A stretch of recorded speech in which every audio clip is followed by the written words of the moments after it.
I started learning on a week-to-week basis at Learn and Earn, it was something that I started individually forming my connection with and started forming my own opinions about. And so I think that's where I started to really connect to Judaism and to learning. I started with a Torah High class. I did it with a few friends from my school. Great experience. I loved the class. I remember the first time we had a Shabbaton. It was like the first Shabbat experience I've ever had in my life. And they did Havdalah. You know, the way NCSY does their amazing Havdalah and the way they were singing and the unity and just the beauty that transpired. I just remember like it was almost like an out of body experience that I felt.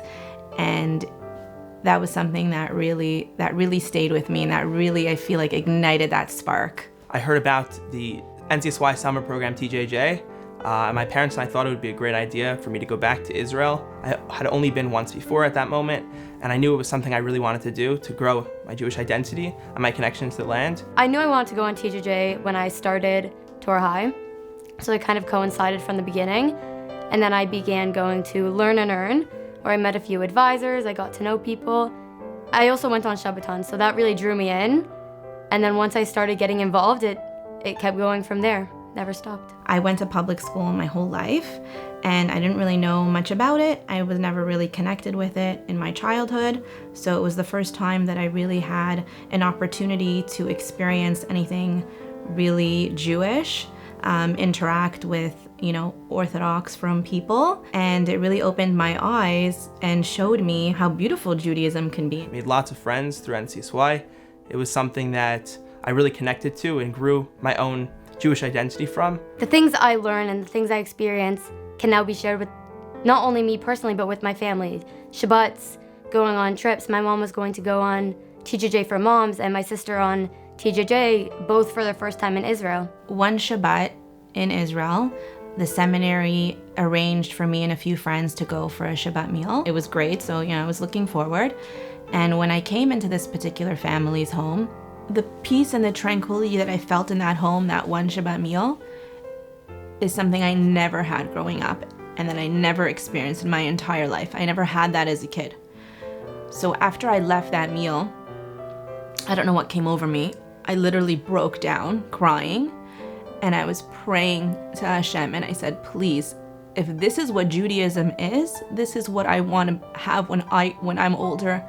God willing, I want to have a family like this that just emanates pureness and tranquility and peace.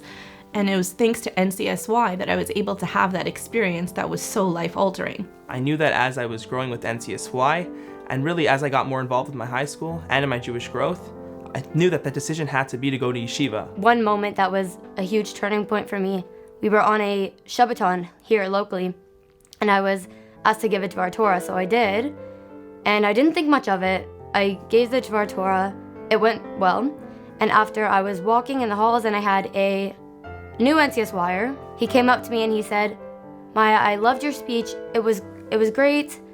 How do I get into a position of leadership like you? How do I become someone like you who gets to not only be inspired yourself, but inspire others? And I looked at him and I have had no idea that what I just said had given such an impact and actually inspired someone. And no matter how many people may have listened or not listened, this one kid wanted to take leadership because of something I did. And it made me realize that in NCSY, the impact isn't only on me, but I can have impact on others. And if it wasn't for these experiences, and it weren't for these amazing leaders that NCSY had, and these resources and opportunities to learn, and experiences to go to Israel, I wouldn't have been where I am today, and I wouldn't be able to try and inspire other Jewish leaders and other people in the community, and to continue growing myself. Through NCSY, I see my future. I see different aspects that I want. I see what I want for my family, what I want for my home, what I want in a husband, and I wouldn't have been able to see these visions without NCSY, so I thank NCSY for giving me the opportunity to project the light into my future. I became an advisor. I was very involved, but it still wasn't enough for me. I said, I want to do more. I approached Rabbi Black. I said, Rabbi Black, I really want to do more. Being an advisor is not enough. So he said, okay, you're hired. You're starting next September. Years ago, they could have never imagined a program that would house all these children, all these staff, advisors, who are continuing Judaism. And You may think we're just one small speck, but together we're a huge light. We're a burning fire, and we're only growing bigger and bigger.